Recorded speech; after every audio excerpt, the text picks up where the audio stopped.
안녕하세요. 바른생활입니다. 혹시 뇌가소성 또는 신경가소성이라는 말 들어보셨나요? 이 뇌가소성을 제대로 알고 활용하는 사람은 인생을 완전히 다르게 살아갈 수 있다고 장담할 만큼 우리 뇌의 중요한 기능 중에 하나입니다.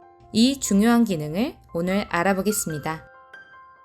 먼저 가소성이라는 낯선 단어부터 해석해 보겠습니다. 가소성의 소는 토우를 뜻하는 한자어로 힘을 가하면 변형되고 힘을 제거해도 변형된 현상이 그대로 남는 성질을 말합니다. 마치 찰흙과 같이요.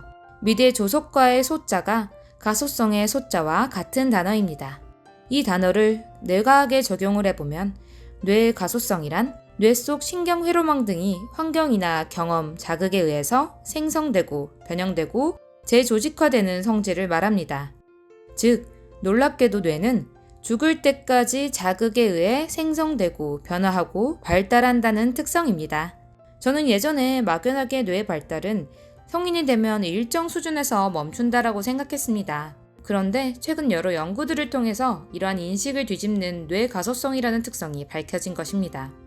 우리 두뇌에는 수많은 정보 지도가 있습니다. 예를 들어 사고로 한쪽 팔이나 다리를 잃은 후 한동안은 그 잃은 팔과 다리의 느낌을 그대로 느낄 수 있는 것처럼 우리의 뇌 속에는 신체에 대한 신경 지도를 비롯해 호르몬, 감각, 인지, 언어, 기억 등 우리가 살아가는 데 필요한 모든 정보를 교류하는 촘촘한 신경회로망이 깔려 있습니다. 이러한 수많은 길들 중 일부가 병이나 외부의 충격으로 인하여 끊어지는 경우가 발생했을 때 갑자기 뇌 속에서는 엄청난 혼란이 생기는 것입니다. 그렇게 되면 뇌는 이러한 혼란을 해결하기 위해 기존의 손상된 회로망을 대체하는 가장 효율적인 우회로를 찾거나 새로운 길을 만들어내는 것이 뇌가소성인 것입니다. 이에 반대되는 현상은 노화라고 불리는 현상인데요. 뇌가소성이 우리의 뇌가 지속적으로 발달하는 거라고 하면 노화는 우리의 두뇌가 지속적으로 쇠퇴하는 것을 말하죠. 뇌가소성의 활용이 중요한 점은 여기 있습니다. 뇌가소성을 정확히 알고 이를 활용하려고 노력하면 노화를 완전히 막을 수는 없지만 노화가 오는 것을 늦출 수는 있습니다. 나이가 들고 노화됨에 따라 내가 기존에 가지고 태어난 회로망 등이 좁아지고 감소함으로써 인지능력, 사고력, 기억력이 감퇴되는 것은 맞지만 모든 능력이 감퇴되는 것은 아닙니다.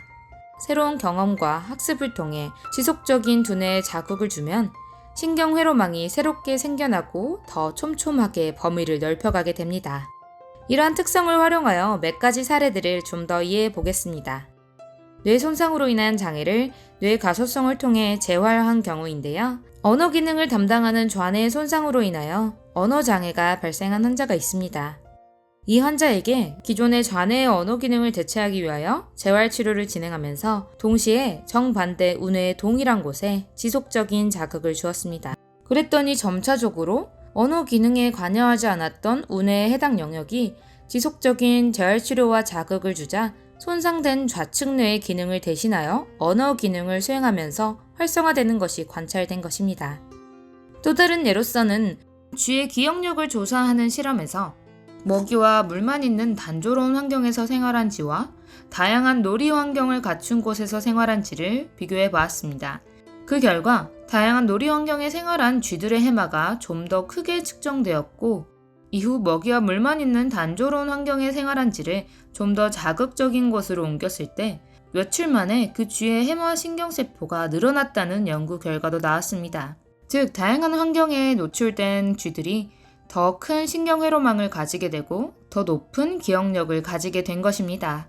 그렇다면 우리는 뇌의 가소성을 높이기 위해 무엇을 하면 좋을까요? 핵심은 바로 지속적인 두뇌 자극입니다.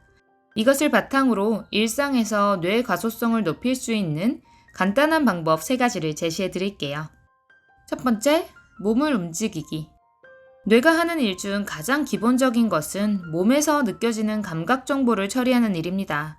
그래서 간단한 체조나 스트레칭, 운동을 하게 되면 몸으로부터 비롯된 자극이 지속적으로 두뇌 기능을 발달시키면서 신경회로망을 튼튼하게 만듭니다. 그래서 지금 당장 간단한 스트레칭을 해보면 좋을 것 같습니다.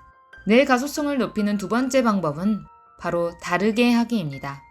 아주 사소하고 작은 일상적인 일들을 조금 다르게 함으로써 두뇌에게 긴장을 주고 새로운 기능을 활성화되게 만들어주는 효과인데요. 예를 들어 출퇴근할 때 매일 같은 길로 왕복을 했다면 오늘은 다른 길로 가보는 것이나, 샤워할 때 세수를 먼저 했다면 오늘은 머리를 먼저 감는 것으로 바꿔보는 등 너무나 익숙하게 해왔던 루틴을 조금 다르게 해보는 것만으로도 두뇌는 이를 낯선 현상으로 인식하고 발달시킨다고 합니다. 세 번째 방법은 새로운 도전하기입니다. 어떠한 일을 거창한 목표를 가지고 시작하는 것보다는 아주 가벼운 목표를 가지고 꾸준히 새로운 도전을 시도하는 것인데요. 예를 들어 하루 5분이나 또는 옷 쪽 독서하기, 우리 동네에 몰랐던 골목을 파악해보기, 새로운 사람들과의 관계를 맺고 교류하기, 또는 새로운 분야를 공부하기 등 기존과 다른 도전을 하게 되면 뇌에서는 그 부분을 처리하는 새로운 신경망을 만들게 되고, 그 길은 또다시 다른 길을 만드는 통로가 되어 전체적으로 두뇌의 기억력과 학습력이 증가된답니다. 여기까지 두뇌 가소성에 대한 이야기였고요. 우리 모두 두뇌의 새로운 길을 만드는 건강한 하루 되시길 바라며, 도움이 되셨다면 좋아요와 구독, 댓글 부탁드립니다.